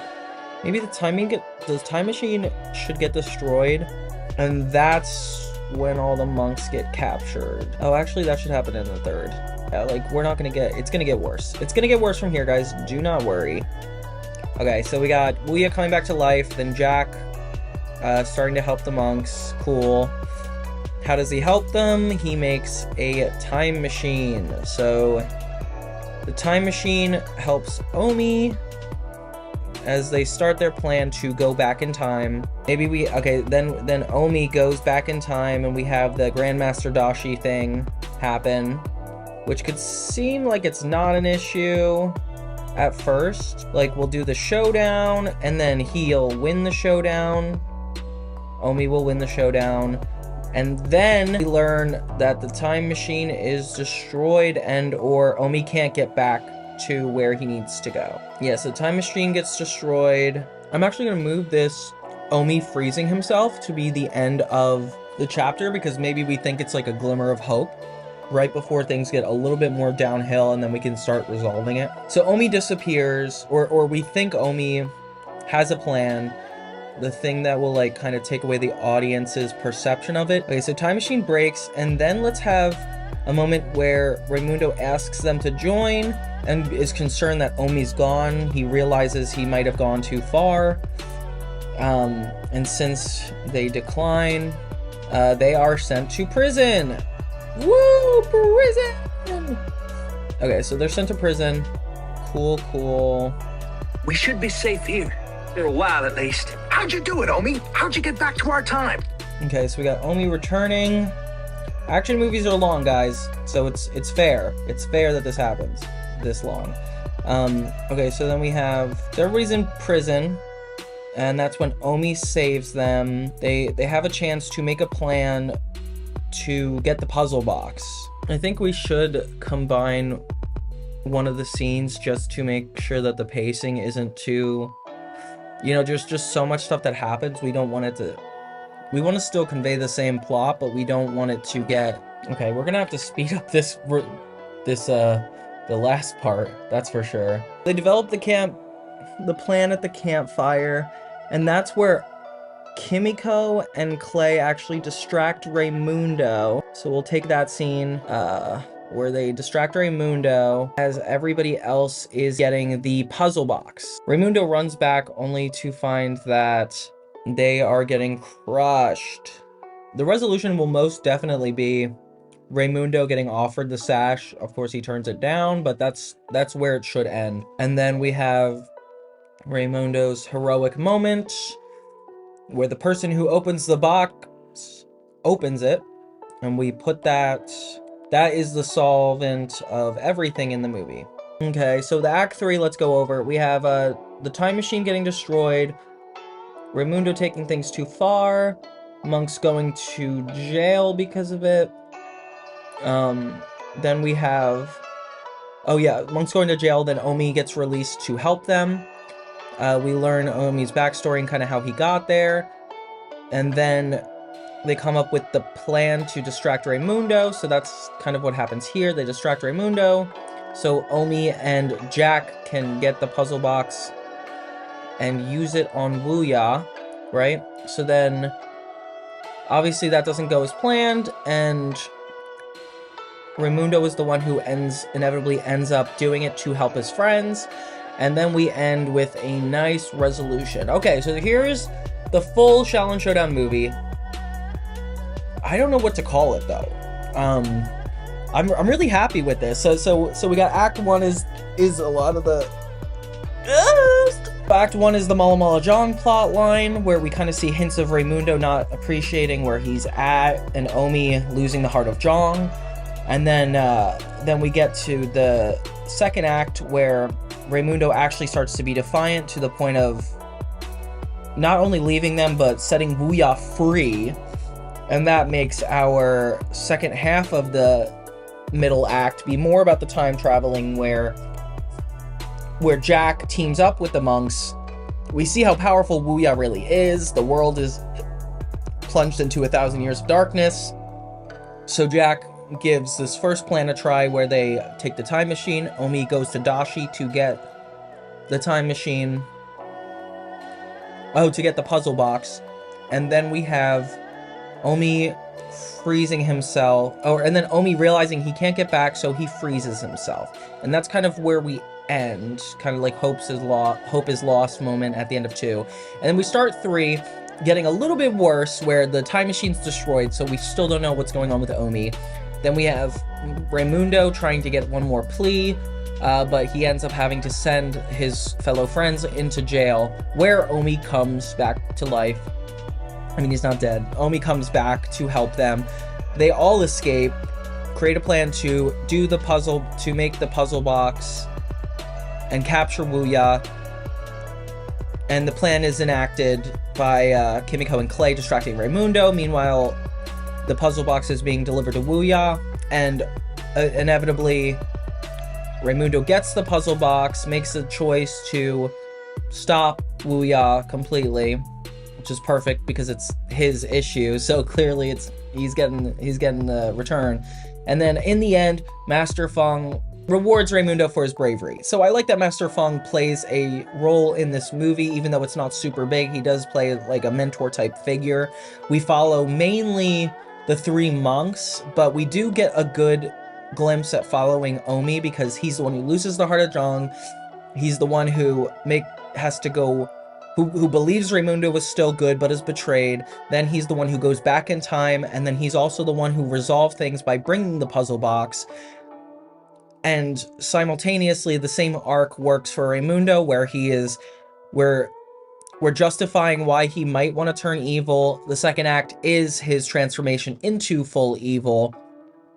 Finally, to his most heinous act of trapping his own friends, and then starting to in the third act, starting to have regrets, starting to have to buckle down and make a decision, and in the end comes out on top. So I guess Omi and Raimundo are our 2 main characters in this. Wuya is the absolute main villain, although Raimundo does become an antagonist that assists her. And then we also get Jack Spicer being good. We get Kimiko and Clay not having too much character moments, but it's kind of hard to make more of that work. Overall, like, I'm really happy with this. This is what I consider to be the Xiaolin Showdown movie. If we wanted a movie of Xiaolin Showdown that we wanted to be completely pure and in the realm of the show, this is what it would be. And this was created by the entire crew and cast. Even though it was in a different form, I do feel like if there was a movie, this is the form that it would take inevitably. And this is not so bad. I really love the emotional elements. I love the ethos in this, and I like the progression of events that go on within the plot.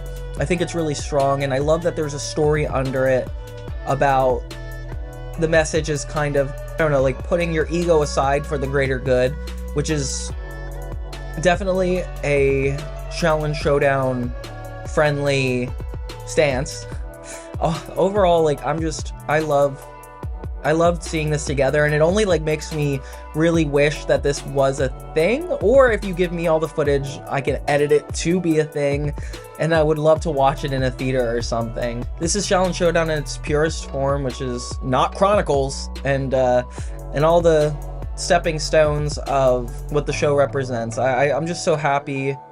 It's nice to see this nice and clear, especially since as I'm moving on to the second season retrospective, you know, the Chase Young arc is probably my favorite in any series ever. So being able to finding Omi, judging Omi, and saving Omi, that 3-part episode at the end of season 2, it's good to know that it's only going to be 3 episodes. So when we eventually get to that, we'll be able to take our time. But this is a good test trial to see how that will inevitably come out. Yeah, if Xiaolin Showdown only existed as a trilogy, that would be really interesting. Imagine that, like, the show never happened and we only kind of had this as a movie to go off of. I mean, like, I would still like it. I feel like the events and the emotional storytelling is really strong. I think I would still appreciate it for what it was, but it wouldn't be my favorite movie because Xiaolin Showdown as a 52 episode whole is what makes my favorite movie, or is, you know, Xiaolin Showdown all 52 episodes is what makes it so strong of a show for me, and I'm just so happy with it. But yeah, so I guess that's our Xiaolin Showdown movie. What do you guys think? Do you think this works as a movie? Do you think that we could make this happen? I mean, obviously it's only fan service, but I really appreciate you guys tuning in for my Xiaolin Showdown rants, because I know this isn't such a popular show, but I do love talking about it, especially from a storytelling perspective. Me being a writer and wanting to develop stories about mental health and morals that I feel like are important for teens and young kids.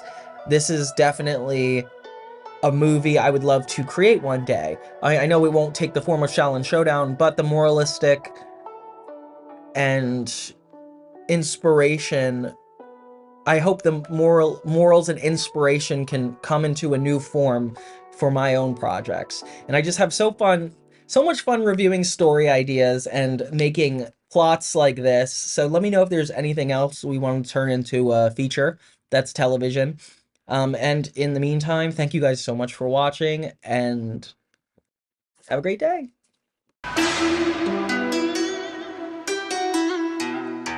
Now, we've heard the word Shaolin before. You may have heard it spelled S-H-A-O-L-I-N, but in this show, it's X-I-A-O-L-I-N.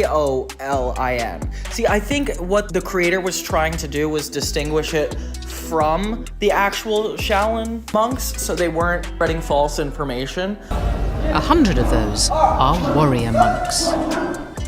For these student monks, Kung Fu is not just a martial art, it's a spiritual practice.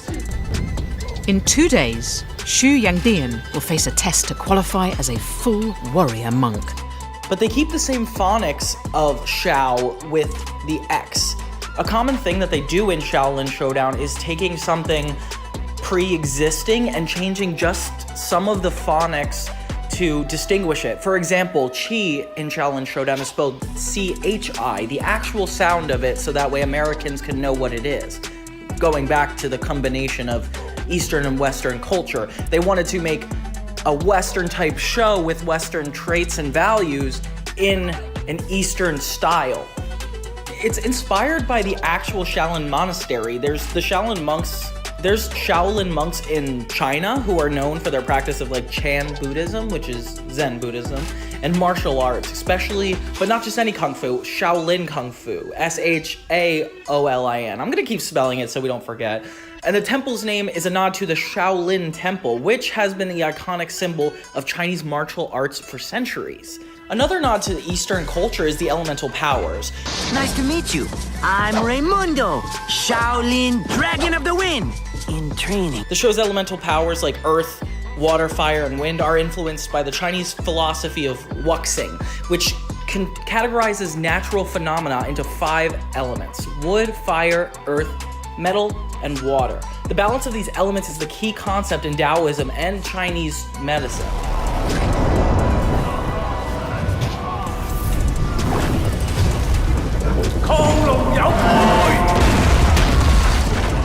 Then it comes to the showdowns. When it comes to the showdowns and we're introduced to the martial arts elements, I think they're inspired by yin and yang. The showdown concept reflects traditional martial art duels, which emphasize balance, respect, and personal growth, which is probably why they have it being a challenge that involves challenging one of their traits, and the victorious one is the one that comes out stronger. Kinda like Dragon Ball Z. Many martial art movies from China, especially wuxia films, focus on contests between warriors to test their skills and values, as they consider your skills to be one of the most strongest powers, even in a world full of magical elements. Additionally, the idea of balance, like yin and yang, often manifests in Showdown, where harmony and disharmony play crucial roles in the stage setup. I also like how the Xiaolin Showdowns are mystically coincided with the universe, where things could just defy gravity. You could have concrete lifted up through off the ground to make a basketball court, and sometimes you even have flying Shengang Wu. Many of the traditional characters, particularly Omi, reference Chinese aesthetics, like his robes and martial arts attire are reminiscent of the actual Chinese monk robes. While fictional, it seems to draw inspiration from a simple, short Chinese name often found in children's literature or martial arts stories. Now let's talk about the villains and mystical creatures. It seems to be inspired by a lot of Chinese mythology and folklore. Mythical creatures such as dragons and ghost-like entities are heavily inspired by Chinese mythology. Dragons in particular are symbols of power and protection in Chinese culture, and are often depicted in traditional stories as guardians of treasures like Shengang Wu or spiritual beings. Okay, I'm going. The use of scrolls and wisdom reflects the reverence for texts in Chinese tradition. Taoism and Confucianism emphasize the importance of written knowledge and the passing down of teachings through sacred scrolls or books. In Shen Yi Bu, when Raimundo spends all of his time in his studies and it ends up being what puts him on top. That brings us to Qi, the concept of Qi, which is originally spelled Qi instead of Chi, touching upon the idea of internal energy, the vibes, the feelings, which is central to the concept of Chinese martial arts, medicine, and philosophy. Qi will represent the life force, and we'll see a lot more about it in Season 2, but we do get a little bit of a reference, especially in the Sun Chi Lantern, when Omi combines the energy of all of him and his friends. It's often about being harnessed or manipulated in martial arts, much like you can do when it's put in a divine object like a Shengang Wu. The concept of the term Shengang Wu in Xiaolin Showdown draws loosely from Chinese mythology and Taoist philosophy. While Shengang Wu aren't real artifacts in real life, they'd like to be known as like talisman, as they mentioned in Xiaolin Chronicles, or just magical powered objects. I believe the term Shengang Wu is divided 3 separate words in Chinese. Shen means divine, spiritual, or godly, possessing great power. Gong typically translates to the skill, achievement, or work. It could denote a type of power that achieves something, often implying a master or ability. And then Wu, this word generally means like martial, though in the context it refers to specifically items or tools. In the Chinese martial culture, Wu is also associated with martial arts and combat, which isn't referenced a lot in this show. So Shengang Wu roughly translates to divine skilled artifacts or spiritual martial object. It's interesting how it connects to ancient Chinese stories about self-growth and power being from within, and these artifacts essentially bring out that kind of power. Another question I had for the show was, what does Heilin mean? And it's not completely derived from Chinese, but appears to be influenced by the themes of yin and yang. Like Hai in Chinese means black, which symbolizes darkness, shadow, or evil, and Lin can mean spirit or soul. So if you say Heilin, it translates roughly to black soul or dark spirit. Once again, we come back to the phonics, where you're not using the exact term that is Eastern philosophy correct. Kind of like Xiaolin Chronicles changing the Orb of Tournami to the Orb of Torpedo. Essentially, they probably had to do that when they were doing their own research for the original show. This has always interested me because language in general is universal. Communication is just so interesting. And to be able to adapt terms that may be really hard to understand in other cultures, we translate them to Western cultures to be more consumable and understandable. There's so much meaning behind all of it, and that's what I find the most impressive about this show. How much they're able to say in just the titles and names of things alone. I'm working up a Shengang Wu spreadsheet so we can know who has what. Check. We have the Eye of Dashi, they have the Tongue of Sai Ping. We have the Third Arm Sash, they've got the Longi Kite. And those really cool golden tiger claws, Omi sent them to the Earth's core, so nobody has them. A Xiaolin Showdown! It's what happens when 2 warriors reach a stalemate over Shengang Wu. 2 words. Freaky! The Shengang Wu. Shengang Wu. Shengang Wu! Mantis flip coin. The Chinese symbolism of the praying mantis is an important symbol in Chinese martial arts, especially in the styles like the praying mantis kung fu, which emphasizes precise and sudden movements. I began this journey at the Xiaolin Temple itself, where I learnt about the old styles of kung fu preserved in the villages surrounding the temple. The mantis represents patience, stealth, and striking with precision. Inspired by ancient Chinese cash coins, with a round design and a square hole symbolizing harmony between heaven and earth. Its supernatural agility may draw from the Taoist art's fluidity, mirroring graceful, flowing brushstrokes. Then we have the two-ton tunic. Tunics are a traditional type of clothing in China, commonly worn by monks or warriors. So the term two-ton symbolizes a heavy, immovable nature of the Shengang Wu, signifying great strength and impenetrability. Possibly inspired by Chinese lamellar armor, providing flexibility and protection, and reflects the concept of invulnerability seen in legendary Chinese warriors. Now the Eye of Dashi. Dashi comes from Da Shi, meaning great master or enlightened teacher in Chinese. The Eye of Dashi echoes the jade artifacts used in ancient China, symbolizing power and spirituality, and the lightning control mirrors Taoist harmony with nature. We got the third arm sash. Sashes are commonly worn by martial artists and monks in traditional Chinese culture, often used to denote rank or as a part of a uniform. The third arm can symbolize the extension of one's abilities behind human limits, reflecting mastery over one's body and environment. Inspired by martial art sashes, reflecting fluid movements in traditional Chinese dances and wushu, extending dexterity and power. Then the Fist of Tebegong. Tebegong might draw inspiration from Taiyan Bigong. It visually evokes Chinese earth deities and warriors, likely inspired by Tu Digong, the earth god, symbolizing stability and power. Then we have Jet Butsu. The concept of walking on walls or defying gravity is prevalent in wuxia fiction, martial arts fantasy. It represents mastery over the physical realm, a common theme in Chinese legends where martial artists possess superhuman abilities. Jet Butsu blends ancient mysticism with the future technology influenced by Japanese mecha, combining mysticism and jet-powered movement. The Tangle webcomb turns combing into a metaphor for entrapment and chaos, drawing from myths of destiny. It's a comb. Cute. The ability to trap enemies with webs made of their hair might be inspired by the mythical spider spirits in Chinese folklore who trap their victims in web. It's a lot more intimate in the episode involving Kimiko because it's a lot of emotional intelligence she has to develop in order to hone in on the skill, especially when Master Feng insists that she focuses. Then the monkey staff. The monkey staff is a direct reference to the monkey king Sun Wukong from the Chinese classic novel Journey to the West. The Monkey King is known for his incredible agility, strength, his magical staff, which could transform into any size. The staff in the show grants the wielder a similar agility and balance to the monkey staff.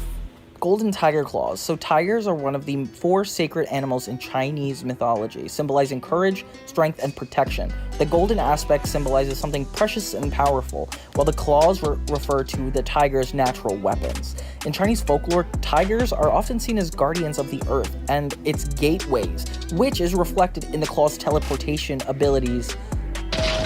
Changing chopsticks! Then we have changing chopsticks. Chopsticks are a staple of Chinese culture, symbolizing unity and balance. The idea that transformation might stem from the belief in Taoist alchemy, where small objects or concepts hold significant power. Changing one's size represents control over the physical world, a recurring theme in Chinese mythology. Then the Sword of the Storm. Swords are highly respected in Chinese culture, often representing authority and divine justice. Inspired by Feng, Bu, and Li Gong, gods of wind and thunder, and it grants a powerful control over the weather, which is probably why it's connected back to the Eye of Dashi and the god's role in thunder. Storms represent natural chaos and the immense power of nature. So in mythology, swords are sometimes imbued with the ability to control the elements, much like the Shengang Wu can summon storms. Shroud of Shadows. In Chinese mythology, shadows and invisibility are associated with spirits and ghosts who can pass through unseen through the mortal world. It's the Shroud of Shadows, not the Shroud of Silence. The concept of a shroud that grants invisibility reflects these supernatural beliefs. The Shroud of Shadows ties in the yin-yang duality and invisibility connected to a Taoist philosophy of balance and presence and absence. Helmet of Zhong. Zhong could be derived from Zong, meaning loyalty or protection. Helmets symbolize defense in both physical and metaphorical senses. The idea of eyes in the back of the head may allude to the wisdom and vigilance expected of warriors in the ancient Chinese culture. Ring of the Nine Dragons. So dragons are revered in Chinese culture as symbols of power, authority, and divine protection, which is probably why multiple Shengangwu have a connection to a dragon. The Nine Dragons reference may relate to the Nine Dragon Wall, a famous Chinese architectural feature. The splitting ability of the Shengangwu reflects the multiple forms of a dragon can take, symbolizing flexibility and power. But the side effects that go with the show, like splitting up your personality 9 different ways, is also really interesting too. Speaking of the dragon, there's the falcon's eye. In Chinese mythology, falcons symbolize sharp vision, wisdom, and freedom. The power to see through solid objects may be linked to the concept of a higher perception, allowing one to see beyond the physical world. Then the sapphire dragon. So dragons, like we said, protective creatures in Chinese folklore, but they can also represent uncontrollable power. The sapphire color could suggest purity or a higher, more dangerous power. Dragons in Chinese culture often have the ability to transform into other forms, similar to the transformation of those who come under the dragon's control. Serpent's tail. So serpents in Chinese mythology often represent transformation and wisdom, similar to dragons, but more closely tied to earth and water. The ability to phase through solid objects could be seen as representing a serpent's ability to move through tight spaces or shift between forms. Now the Orb of Tournami. Water orbs and water control are significant in Chinese mythology. The Orb of Tournami is a play on the power of a tsunami, reflecting control over water as a formidable force. The ability to release a flood echoes ancient Chinese flood myths, where water could be both a destructive and regenerative force. Then the star Hanabi. While Hanabi is a Japanese term meaning fireworks, stars in a Chinese culture symbolize cosmic power and destiny. This Shengangwu, which functions kind of like a shuriken, which is a traditional Japanese weapon, which also explains why it's given to Kimiko, who is a Japanese background character, may also reflect cross-cultural influences. Lotus Twister is a sacred flower in the Chinese culture, symbolizing purity, enlightenment, and rebirth. The twister aspect may be inspired by the flexibilities of the flower's stem, symbolizing the ability to adapt and remain strong even in adversity. Longi kite. Long means dragon in Chinese, a creature often depicted soaring through the skies, and kites have been a part of the Chinese culture for centuries, originally used for military purposes before becoming recreational. The tongue of Saiping. While Saiping isn't a common Chinese term, the idea of communicating with animals ties into the shamanistic traditions found in various parts of China, where certain shamans were believed to speak with animals and spirits. And the tongue of Saiping, which I do not recommend touching. Sun Qi Lantern. So Qi, which is spelled Qi, is the life force of Chinese culture, central to both Taoist and martial arts philosophies. A lantern that unites Qi suggests enlightenment and the coming together of multiple life forces. Lanterns are symbolic in China, representing guidance and hope. Like lanterns in the Chinese culture, it drives away the darkness. The heart of Zhang. So Zhang may be derived from Zong, meaning loyalty. The ability to bring objects to life reflects Taoist ideas about the inherent energy in all things, animating even the most inanimate through magical means. Then we have the reversing mirror, the final Shengangwu in this season. Mirrors in Chinese folklore are believed to have power to reveal the truth and reflect spirits. The ability to reverse the effect of other Shengangwu suggests a deeper connection to the Taoist concept of yin and yang, where opposites are balanced, which is probably why there's a symbol on its glass, and forces are often mirrored. The reversing mirror is inspired by traditional polished bronze mirrors from ancient China. Okay, so we had a lot of fun learning more about the Shengangwu and the connections with the Chinese culture and Xiaolin Showdown. So I just want to say, Xiaolin Showdown draws heavily from the Chinese culture, from its settings, martial arts, philosophy, to Eastern aesthetic and symbolism. For being a show that is primarily a Western audience, it really has a passion for Eastern storytelling. And despite any controversy with the voice cast parodying any culture, I think it's important to reflect back and know that heavy research was done into telling a really good Western story and being respectful to Chinese history. The impact of telling a story like this is just as important as while they may not be properly represented, if Xiaolin Showdown is able to get one Western media consumer into Chinese culture and the ability to look this up and learn so much more about the Xiaolin monks, I feel like it's overall doing a good service to the culture in general. Therefore, I don't think Xiaolin Showdown should have any negative stereotypes attached to it. As being created and endorsed Christy Hai as somebody of the Chinese culture and having a creative hand in most of this show, I believe it's so important to respect what it's trying to do.